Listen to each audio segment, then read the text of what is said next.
Magandang umaga mga bata, maaligatay kasi kayo at magkakahanap ng araw sa isang panalangin. Sa ngalan ng Ama, ng Anak, ng Espiritu Santo. Amen. Amen. Magandang umaga mga bata. Ako nga po pala si Binibining Ansa at ako ay magiging guro sa bagong talakayan natin. Kamusta kayo mga bata? Kayo ba ay kumain bago pumunta sa ating silid-aralan? Mabuti. Ang pagkain ay isa sa pinaka-importanteng bagay na hindi dapat makaligtaan dahil ang pagkain ay nagbibigay resistensya at nagbibigay pagpagana sa ating katawan.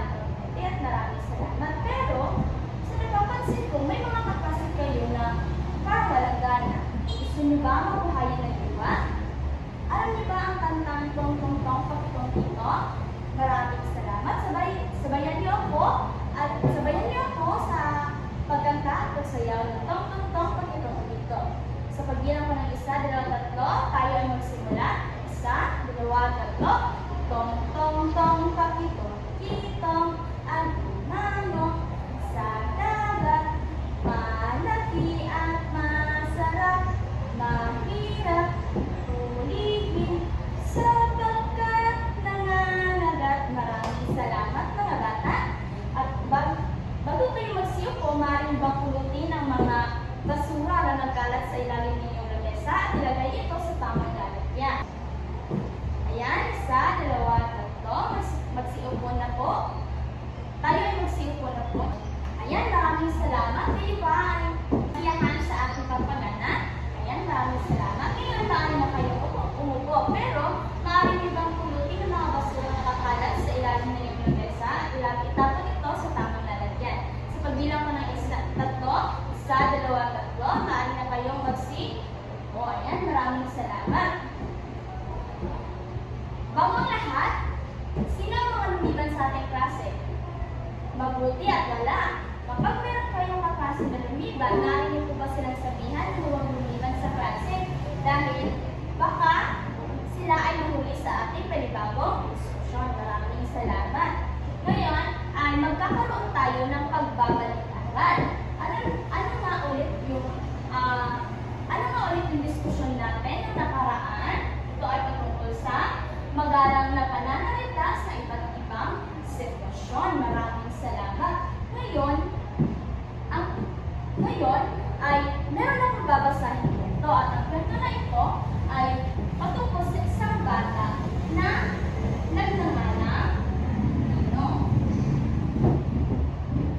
Sandali lang po.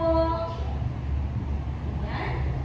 Ito, hayaan niyo akong basahin ang kwento ito patungkol kay Nino. Si Nino at ang mahalaga niyang nagkutunan. Isang araw, sa barangay Masipot, may isang batang lalaki na nagngangalang Nino. Kilala siya sa pagiging masayahin, ngunit minsan ay pabigla-bigla sa pananalita. Hanggang sa isang araw, may tatlong pangyayari ang nagturo sa kanya ng kahalagahan ng magagalang na pananalita.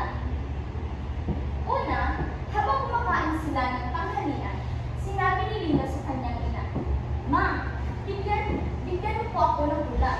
Napatingin ang kanyang ina at mahinahong tinanong, "Nino, ano dapat ko sabihin?"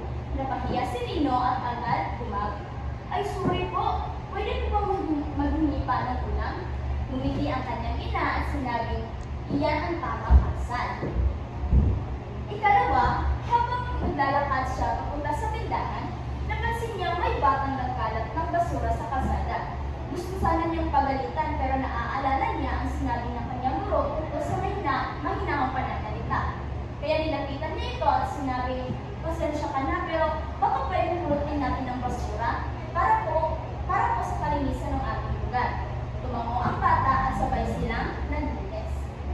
Sa ikatlong araw, habang nagkaupo sa ilalim ng puno, biglang naalala ni Nino ang kanyang lolo na kumanaw na. Nalungkot siya at lumapit sa kanyang ama. "Tay, nalulungkot po ako.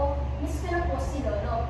Yumakap ang kanyang ama at sabi, "Salamat sa pagbabahagi, anak. Ayos lang malungkot basta laging magpakakatotoo sa damdamin." Mula noon, natutunan ni Nino na ang magaling na pananalita ay hindi lang ginagamit para magpakita ng respeto, kundi upang maipahayag din ang damdamin sa maayos at mabuting paraan. Ngayon, may mga katanungan ako.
isang ruleta. At ang ruleta ito ay may mga numero. At sa bawat numero ay mayroong mga katanungan. Kayo ba ay handa na? Ayun, maraming salamat at mabuti. Ang ating gagawin ay pipindutin ko ang spin upang mairuleta ang ating ruleta. Or upang paikutin ang ating ruleta. Ayan, ito ay tumutong sa pangatlong numero. Ang numero na meron dito, o ang katanungan na nasa numero 3 ay nais mong humingi ng pahintulot sa guro para lumabas sa silid. Ano ang iyong gagawin?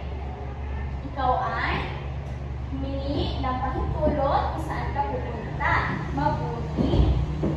Sunod na, dadako tayo sa susunod na paikutin ang ruleta.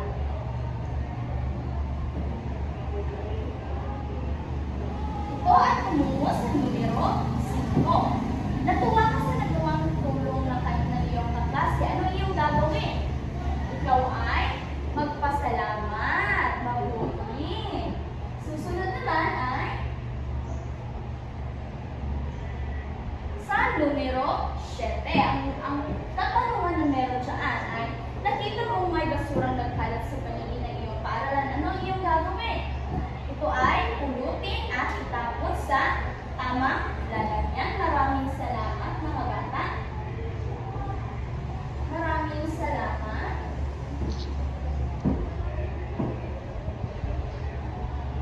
At ngayon, meron akong mga larawan na ipapakita sa inyo. At nais ko na obserbaran ninyo ito.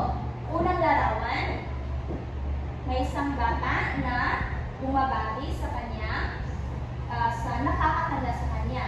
Pangalawa, may bata humingi ng pahintulot. Pangatlo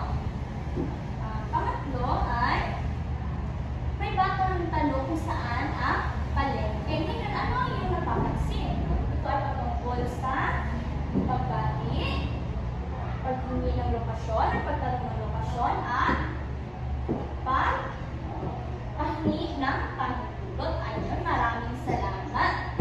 Ngayon ay tutungo na tayo sa ating pinakabagong paksa. Ang ating paksa ay, ang paksa sa ating aralin na ito ay, sumali lang po mga bata. Huwag po tayo matingay. Ayan. Magalang na pananalita sa angkop na sitwasyon. Pagbati, paghingi ng pahintulot, pagtanong na lokasyon. Nung nakaraan ay ang ating itinalakay na patungkol sa magalang na pananalita sa iba't ibang sitwasyon. Ito naman ay may tatlong uri. Ito ay ang pagbati, paghingi ng pahintulot, pagtatanong na lokasyon. Bagong lahat, maaari ko basahin ninyo ang ating layunin. Ayan, pagkatapos ng talakayan ng mag-aaral na asahan, natutukoy ang mga sitwasyon na nangangailangan ng magalang na pananalita, pagbati, paghingi ng pahintulot, pagtanong ng lokasyon. Nakakapili ng tamang magagalang na pananalita mula sa mga pagpipilian gamit ang pinapakitang sitwasyon sa larawan. At ito naman ay naipapakita ang paggalang sa pamamagitan ng wastong salita at kilos. Ayan, maraming salamat mga bata. Alam niyo ba mga bata, ang magalang na pananalita ay isa sa pinakamahalagang gamitin natin araw-araw, hindi lang sa ating sarili o hindi lang sa ating mga magulang, mga ate at kuya, kundi sa lahat ng taong na ating nakakasalubungan. Una dito, isa sa mga uri ng magagalang ng pananalita sa iba't ibang sitwasyon ay ang pagbati. Ano niyo kung ipilit ito sa ating or ilagay ito sa ilikit ito sa ating isara.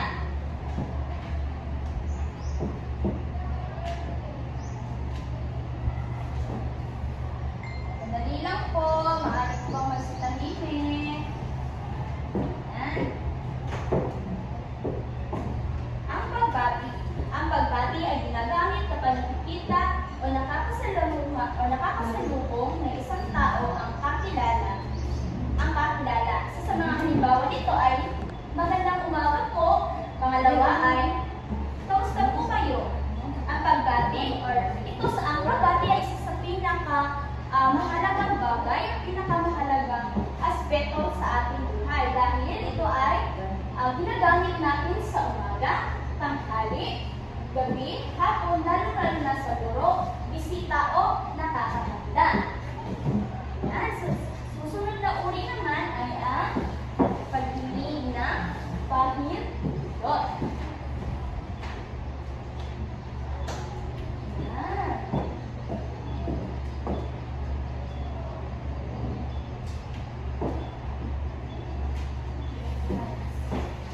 Yan po mga bata. Tayo ay magsitahimik po dahil ito ay nakaalam kanina sa ating alibigyansa. Ang pangalawang uri ay ang paghingi ng pahintulot. Ito ay ginagamit kapag gusto natin gumawa ng isang bagay pero kailangan doon magpaalam. Isa sa mga halimbawa nito ay pwede mo ba pumunta sa banyo? Itong halimbawa na ito ay ginagamit ito kapag tayo ay pupunta ng palikuran. Gaya na lamang ng ating nakikita sa ating larawan ngayon. Ang paghingi ng pahintulot ay ginagamit ito tuwing tayo ay may gagawin na kinakailangan na sa pahintulot. So, mahalaga ito kung ipakita ang respeto sa guro, magulang, o leader ng isang grupo. So, pangatlong uri ng ating talakayan o sa mga sitwasyon magagalang pananalita ay ang pagtanong na lokasyon.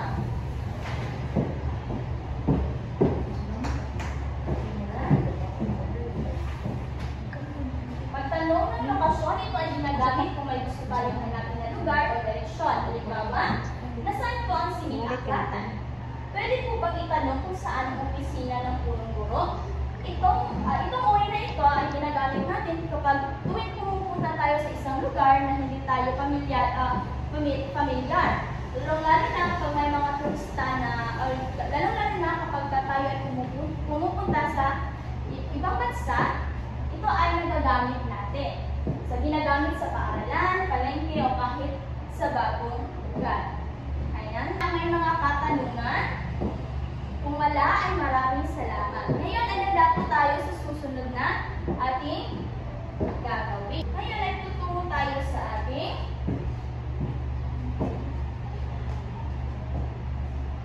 tayo ay tutungo sa ating aktibidad. Ito ay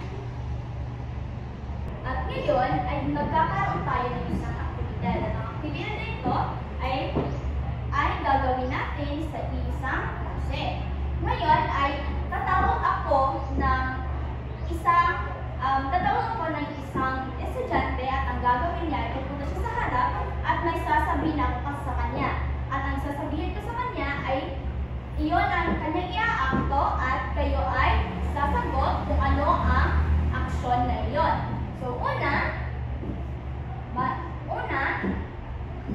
ay ngayon ay dadakot tayo sa ating aktibidad. At ang gagawin natin ay may mga sitwasyon ako sasabihin at nais ko ninyong gawan ninyo ito ng aksyon at sabihin sa buong klase. Maraming salamat. Unang sitwasyon ay gusto mong bumati sa bisitang dumating sa iyong bahay. Ano yung gagawin?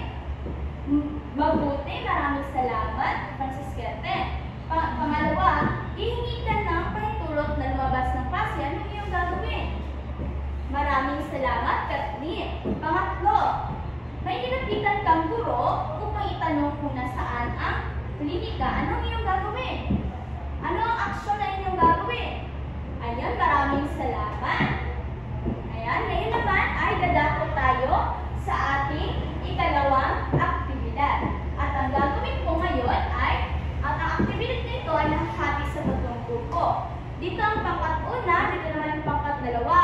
sa likod ang pangkat 3. Ang gagawin ng pangkat una ay gagawa kayo ng 3 mini poster na nagpapakita ng mga sitwasyong gumagamit ng magagalang na pagbati, magalang na paghingi ng panitulog, magalang na pagtanong ng lokasyon.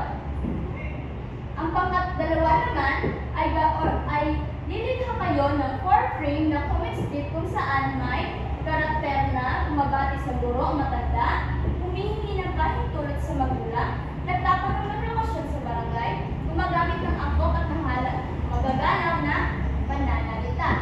Sa pangkat 3 naman ay ayusin ang usapan. Bibigyan sila ng mga dialogo na mali or kulang sa pagalang, tulad ng, "Hoy, nasaan ang banyo? Lalabas ako." "Uy, ma'am." Aayusin nila ito gamit ang tamang anyo ng magagalang na pananalita. Ayan, gagawin niyo ito sa 5 minuto lamang. Sa pagbilang ko, bibigyan ko kayo ng 5 minuto pagtapusin ng iyong aktibidad. Ayan, maraming salamat. Kayo ba ay tapos na?